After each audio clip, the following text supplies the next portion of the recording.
बेरमपुर मध्य प्रदेश की वादियों में बसा एक खूबसूरत गांव। लेकिन इस गांव में छिपे थे कुछ ऐसे भयानक रहस्य जिन्होंने उस सदी में निवास करने वाले साहसी लोगों के दिल में भी एक खौफ पैदा कर रखा था।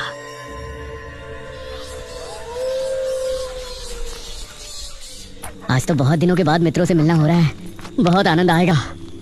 अरे मदन, कहाँ जा रहा है इस समय? पिताजी, मेरे मित्रों से इतने दिनों बाद मिलना हो रहा है। वो सुबह होने पर वापस नगर चले जाएंगे। अरे तुझे पता नहीं क्या, आज शनिवार की रात है। आज के दिन निशिर मोलो गांव में घूमते हैं। पिताजी, चाहे निशिर मोलो आए या नरकासुर, मुझे आज मेरे मित्रों से मिलने से कोई नहीं रोक सकता। ठीक है, लेकिन ध्यान रहे, जैसे ही तुमको उनके कदमों की आहट सुनाई दे और उनका वो मंत्र जिसको वो दोहराते हुए आगे बढ़ते हैं, तो उन्हें बिना देखे किसी ऐसी जगह छिप जाना जहाँ से ना वो तुमको देख सके ना तुम उनको। और जब तक उनकी आवाज आना बंद ना हो जाए, उनके सामने नहीं आना। वो 4 भयानक आदमी होते हैं जो अपने कंधों पर एक ताबूत को उठाए होते हैं, और अगर कोई उन्हें देख ले तो वो जिंदा नहीं बचता। मुझे पता है पिताजी, अब मैं चलता हूँ। ये कहकर मदन घर से निकल गया, लेकिन उसके पिता के चेहरे पर उसकी फिक्र साफ नजर आ रही थी। निशिर मोलो आ जाएंगे और साथ ले जाएंगे। ऐसा लगता है कि हमारे गांव के लोग अभी भी दूसरी सदी में जी रहे हैं। वो तेज तेज कदमों के साथ आगे बढ़ रहा था। कुछ देर बाद उसे जंगल की तरफ एक पगडंडी वाला रास्ता नजर आया। यहाँ से जाऊंगा तो जल्दी पहुंच जाऊंगा, यहीं से आगे बढ़ता हूँ। बिना ज्यादा सोचे वो जंगल के अंदर बने उस पगडंडी वाले रास्ते पर आगे बढ़ गया।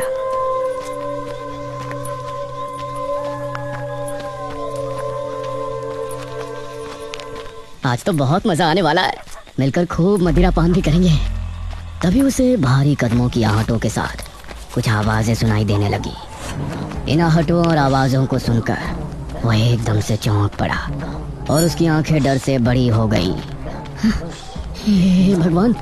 वो जल्दी से झाड़ियों की तरफ भागा और उनमें छिपकर बैठ गया। वो झाड़ियों की ऊंट में बैठा लंबी लंबी सांस ले रहा था। वो आवाजें अब और ज्यादा साफ होने लगी थी।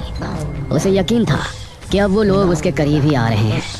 उसने धीरे धीरे छिपकर अपनी एक आंख से उनको देखा और वो हैरान रह गया।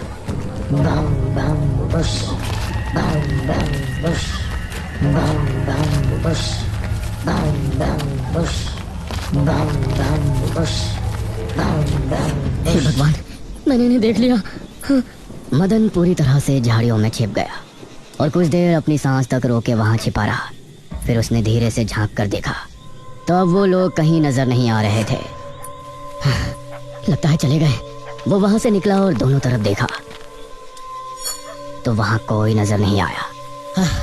शुक्र है भगवान, उसने एक कदम बढ़ाया ही था कि तभी उसे फिर से वही आवाजें अपने ठीक पीछे से सुनाई देने लगी। उसने एक झटके से पलट कर देखा तो वो चारों ताबूत वाले शख्स ठीक उसके पीछे खड़े थे।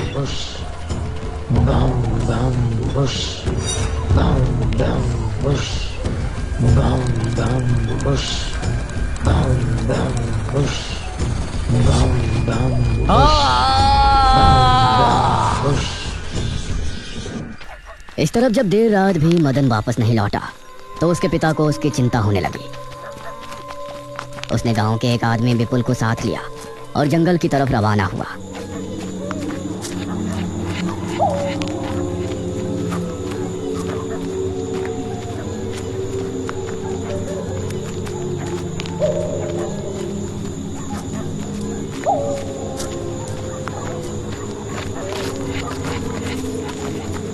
काफी देर बाद एक बरगद के पेड़ के पास जाकर उनके कदम रुक गए और आंखें खौफ से फट पड़ी। उन्होंने मदन को रहस्यमयी परिस्थिति में पाया।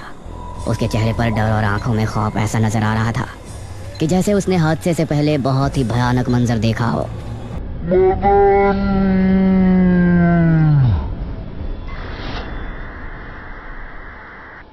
400 साल बाद अंधेरा जंगल, सुनसान रास्ता, चारों तरफ सिर्फ पेड़ पौधे और कोहरा। मेघना उनके बीच अकेली खड़ी थी। कोई है क्या? यहाँ कोई है? उसने कुछ कदम आगे बढ़ाए। उसके सवाल का कोई जवाब तो उसे नहीं मिला, लेकिन कुछ टपकने की टप टप की आवाज अब उसे बराबर आ रही थी। मैं यहाँ क्या कर रही हूँ? कौन लाया है मुझे यहाँ पर? वो खुद को वहाँ पाकर बहुत परेशान थी। तभी उसने देखा कि कोई चीज उड़ती हुई उसी की तरफ आ रही है। वो उसे हैरानी से देखने लगी।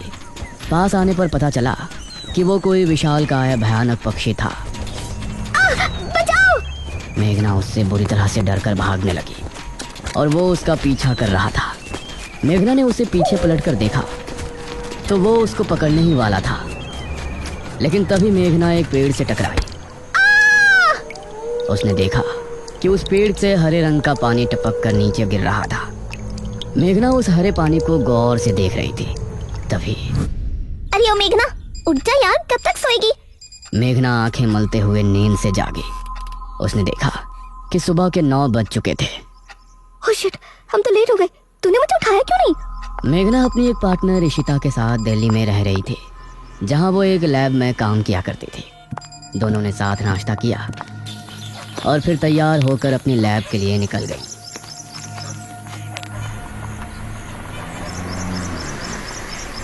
तेरा ऑमलेट खा खा कर मेरा पेट खराब हो चुका है। रोजाना कच्चा ही बनाकर दे देती है। शुक्र मना कि कच्चा भी खाने को मिल तो रहा है। तेरे भरोसे रहेंगे तो वो भी नहीं मिलने वाला। सोकर ही 9 बजे उठती है।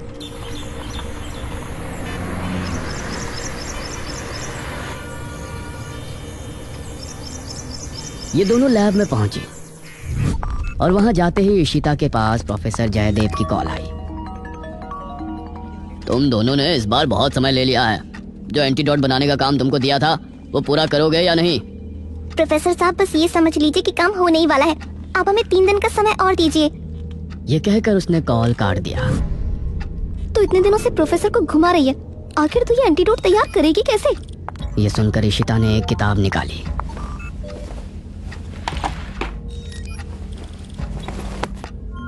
यार देख ये किताब, इसमें बहुत से ऐसे लिक्विड के बारे में लिखा है जिनकी कहानी पुरानी दंत कथाओं और लोक कथाओं से जुड़ी है। तो तू कहना क्या चाहती है? मुझे इस किताब में बहुत ही अनोखे लिक्विड के बारे में पता चला है जिसे मृत्युंजय अमृत कहते हैं। हम उस लिक्विड का टेस्ट करेंगे और अगर वो हमारे काम का निकला तो उसे यूज भी कर सकते हैं। मृत्युंजय अमृत? देख मैं तेरे साथ कहीं नहीं जाने वाली हूँ। ये सब बातें बकवास होती हैं। अरे देख तो सही, इस पेड़ से हर पूर्णमासी की रात ये हरा लिक्विड टपकता है। तभी मेघना ने देखा कि उस पन्ने पर किसी मृत्युंजय अमृत के बारे में लिखा था और उसमें ठीक वही पेड़ दिखाया गया था जो मेघना रोजाना अपने सपने में देखा करती थी। मतलब उस हरे पानी की बात ही इस किताब में लिखी थी। हे भगवान, क्यों हिला डाला ना, है ना इंटरेस्टिंग? मेघना ने कुछ सोचा और फिर जवाब दिया, हाँ तो हम दोनों कल ही बेरमपुर गांव के लिए निकलते हैं।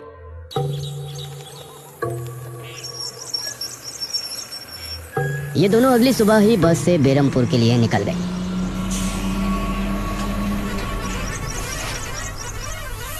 वैसे एक बात बता, तू मेरे साथ वहाँ जाने के लिए एक ही बार में कैसे राजी हो गई? मेघना ने सच को छिपाते हुए कहा। ऐसी अनोखी चीज देखने के बाद भला कौन नहीं होगा जो इसको देखना नहीं चाहेगा? ओहो, ये हुई ना बात। मैंने तुझे पार्टनर बनाकर कोई गलती नहीं की।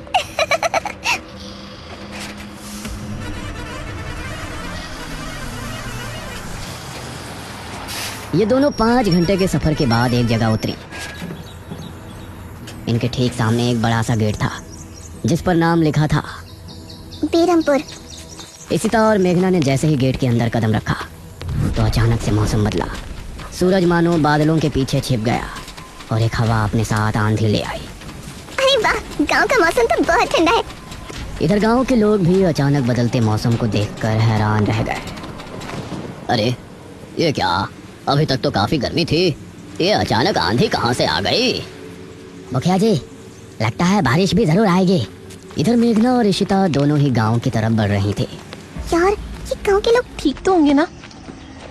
गांव के लोग तो ठीक ही होते हैं, अजीब तो हम शहर वाले होते हैं। ये बात तो तूने बिल्कुल पते की कही। इशिता और मेघना दोनों गांव के चौक पर पहुंची। वहां एक कुआं भी था और वहीं मुखिया भी 2 आदमियों के साथ खड़ा था। अरे बच्चियों, तुम दोनों कौन हो? अब नमस्ते जी, मेरा नाम इशिता है और ये है मेरी दोस्त मेघना। अच्छा बेटा, वैसे हमारे गांव में किस वजह से आना हुआ? वो असल में वो अंकल, हम लोगों को अपनी स्टडी के लिए 5 गांवों के बारे में लिखना है, इसलिए हम लोग यहाँ आए हैं। इसके बाद और 4 गांवों में जाएंगे। ओह अच्छा, फिर तो ठीक है बच्चों, हम तुम्हारी जितनी हो सके उतनी मदद करेंगे। जी अंकल, क्या हमें यहाँ कुछ दिन के लिए रहने के लिए कोई घर मिलेगा किराए पर?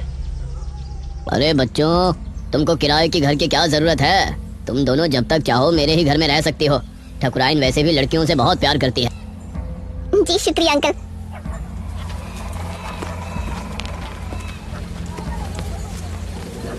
मुखिया इशिता और मेघना को अपने घर ले आया। तभी घर के मंदिर में जल रहा दीपक बुझ गया।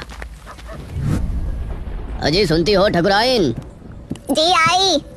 ठकुराइन कमरे से बाहर आई। नमस्ते आंटी। नमस्ते बेटा। ओ जी, ये प्यारी प्यारी बच्चियां कौन है? ये दोनों शहर से अपनी पढ़ाई के सिलसिले में आई हैं। हमारे गांव के बारे में लिखना चाहती हैं। वो क्या होता है रे, वो रिसर्च करने आई हैं। तभी वहां पर एक और लड़का आया। क्या कहा? हमारे गांव पर रिसर्च?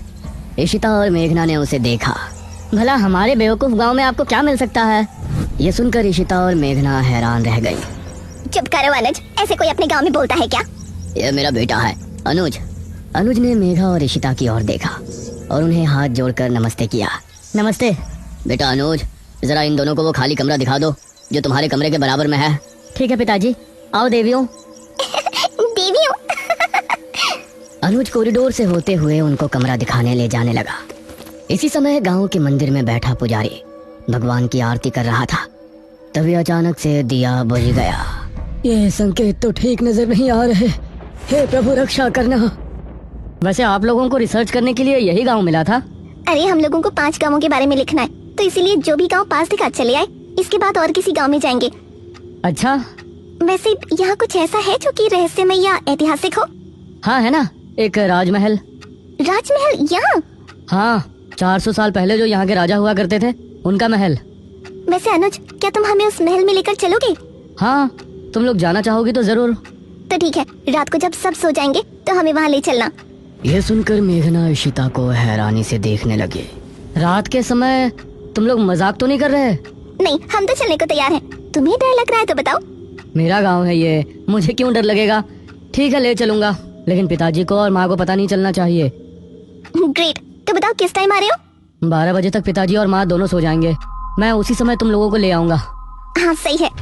ये कहकर अनुज ने उन्हें कमरे में छोड़ा और वहाँ से चला गया। ये क्या? हम तो उस मृत्युंजय अमृत के बारे में पता करने आए थे ना। अब हम ये राजमहल क्यों जा रहे हैं?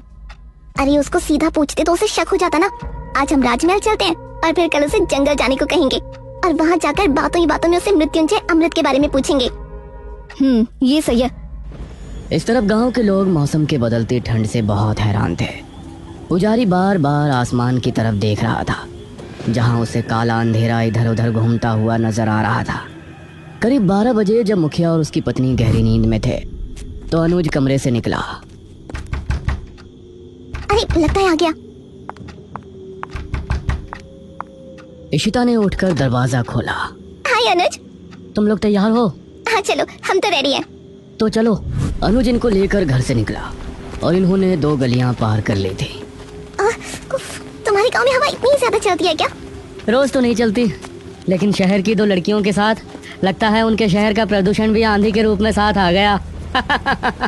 कुछ देर चलने के बाद ये तीनों एक बड़े से राजमहल के सामने खड़े थे, जिसे देखकर मेघना को कुछ याद आने लगा। ऐसा लगता है कि इस राजमहल को मैंने पहले कहीं देखा है। ये है राजमहल राजा सूरजभान का। वाकई में काफी आलीशान है। यह कहते हुए इशिता ने अपने कैमरे में उसकी एक फोटो ली। हमें खिड़की से अंदर जाना पड़ेगा, इसका दरवाजा सालों से जाम है। ये तीनों एक खिड़की के रास्ते राजमहल में पहुंचे और वहां की हर एक चीज मेघना को जानी पहचानी लग रही थी। इस तरफ गांव में आंधी का बहाव बढ़ने लगा था। सभी अपने अपने घरों में आराम से सो रहे थे।